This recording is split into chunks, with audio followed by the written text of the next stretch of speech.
आईशी बोलतो त्याला सगळं सांगतो आणि तू त्यांच्या आईशी बोल. त्याला सांग की तुम्ही पॅनिक वगैरे होऊ नका, आपण सगळी तयारी करूया. एकाच मांडवात दोन्ही साखरपुडे करू.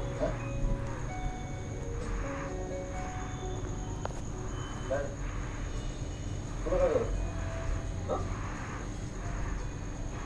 कसं काय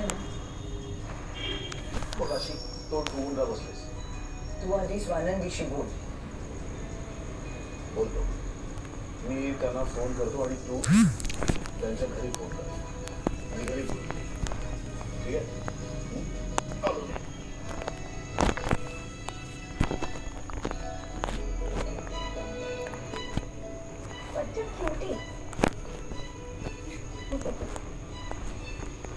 अभिराचा आणि त्या स्वानंदीचा साखरपुडा एका मांडवात वेळ लागलाय का समजला? असंच वाटतंय मला. समरदादाला जरा जास्तच समाजसेवा करायची. अरे मग एवढा पैसा जास्त झाला ना आम्हाला दे ना.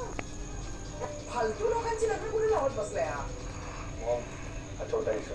मोठा प्रॉब्लेम हा आहे की रोहनच्या बहिणीचं लग्न झालं की लगेच रोहन आणि अधीराचं लग्न होणार. म्हणजे ती त्याच मुलाशी लग्न करून त्याच मुलं जाणार जिथे ती आपल्याला जायला नकोय. माझ्या लक्षात आलं नसेल का? तुझ्या लक्षात आलं असेल पण नेहमी तुझ्या लक्षात हे आलं नाहीये. करून बसलीस रोहन आणि अधीराचं लग्न झाल्यावर समजलं मिळेल तेव्हा ती जमीन तुम्हाला. मग ती जमीन आपण त्यांच्याकडून कधीच काढून घेऊ शकणार नाही. चला म्हणजे असं नाही तर तसं या लग्नाचा हुंडा स्वानंदी घेणार. तुला सांगतो मग या लग्नातून ते आपल्याला लुटणार आहेत. सगळ्याच्या मुळाशी आपल्याला जायला स्वानंदीचं लग्न होतं. पुढे काहीच होणार नाही.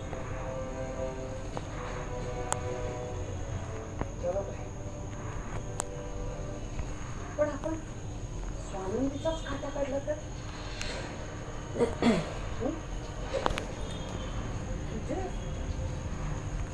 म्हणजे सगळी अडचणच दूर होईल.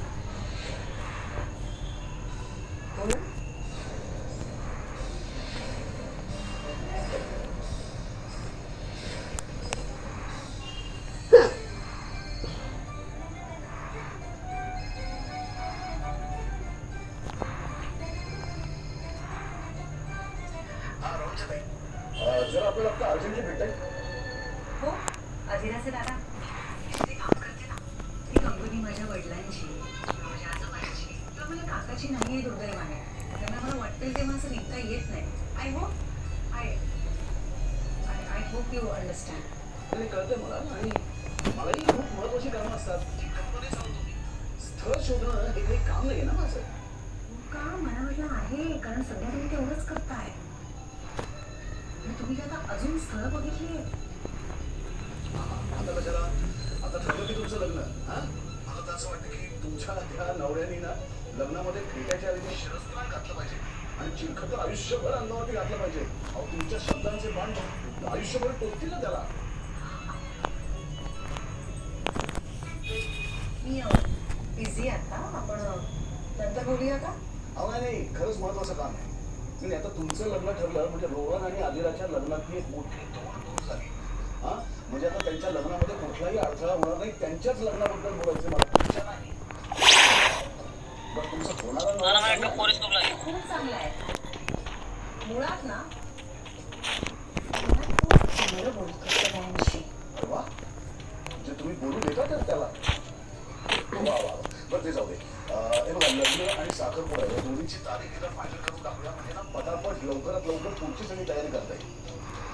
बघा माझ्या ऑफिसच्या जवळ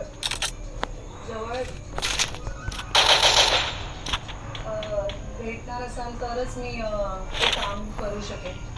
अहो तुम्ही सांगाल तसंच आपण करायचं. हेच घडत आलंय ना आजपर्यंत. काय बोलताय? हे असं सगळं तुम्हीच ठरवताय. बरं ऐका मी तुम्हाला आता हॉटेलचा पत्ता पाठवतो. तुम्ही ताबडतोब तिकडे पोहोचा. ठीक आहे?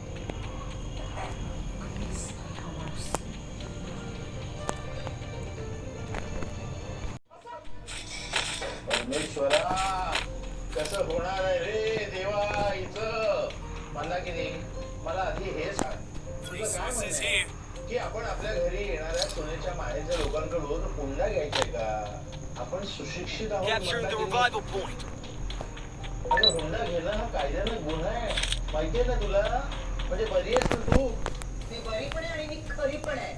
हे सुशिक्षित माणसं मागून मागून आणून हुंडा कसे घेतात ना ते तुम्हाला नाही माहिती. हे सगळं माहितीये मला सगळं माहितीये पण मी हे होऊ देणार नाही कारण हे चुकीचं आहे पण ती एवढी लाडापणामध्ये वाढलेली समर राजवाडेंची बहीण तिचे श्रीमंती शौक आपण कसे पुरवणार?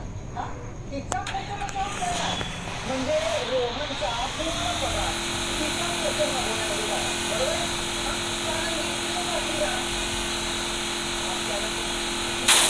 आपल्या भविष्याची तरतूद आहे. ठीक आहे, चला जाऊ दे, हे पण जाऊ दे. आता आपण नाही हुंडा घ्यायचा, ठीक आहे? पण स्वानंदीच्या सासरच्यांनी हुंडा मागितला तर मग काय आपण कुठे जाणार? हा विषय यापुढे मला नको मी सांगून बोललेलं नको Capturing the revival point. मध्ये हुंडा किंवा पैशांची देवाणघेवाण असेल ना तिथे ते नातं संपेल हो, असं बोलू नका हो. मी तुमच्या तब्येतीचा विचार करते, तुमच्या सगळ्यांचा विचार करते. तुमच्या औषधाचा म्हणजे डॉक्टरचा खर्च काही कमी असतो का? सुष्मिताचा अजून कशात काही नाही कसं आपल्याला बघायचं आहे सांगा तर चांगलं दाखवायला ना बरोबर तुमच्या श्रीमंती बहिणीच्या अगं याचाच विचार करून रोहन त्याचं लग्न पुढे पुढे ढकलत होता तेव्हा Head तुला there. एवढी घाई का झाली होती मग हा? ते मग म्हणता की त्यांना त्यांचे खर्च कसे करायचे ते त्यांना बघू दे आपल्या भविष्याचा विचार आपण करूया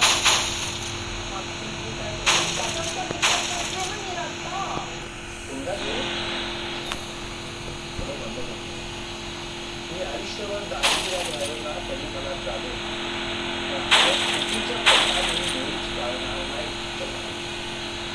अगं आपल्या घरी सून यायला हवी ती लक्ष्मी म्हणून तिला येताना लक्ष्मी आणावी म्हणून नाही तुम्हाला त्रास होणार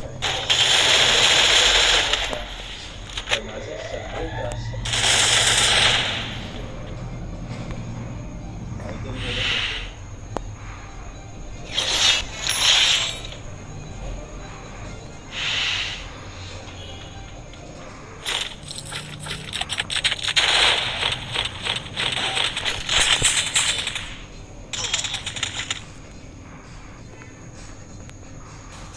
ते आम्हाला तेव्हाच्या तेव्हा का नाही कळलं? हे बदला दुसऱ्या लोकांना कळलं, आम्हाला का नाही? तेच सांगायचा प्रयत्न करते की आमच्या टीमकडनं आम्हाला कॉल केला होता पण तुमचा फोन आउट ऑफ रीच होता ना त्यामुळे आम्ही कॉन्टॅक्ट नाही करू शकलो. तुम्ही स्पॅम फोल्डर चेक करता काही वेळा हो मेल ह्यात जाऊन बसतो ते एकच मिनिट हा. तो फोन ठेवा, मला अपडेट पाठवा आत्ताच्या आत्ता मेसेजवर. हा हा ओके ओके ओके म्हणजे तुम्ही बसता का तुम्ही कॉफी घ्या मी लगेच पोहोचेन तुमच्यापर्यंत. Open the arsenal. Double takedown.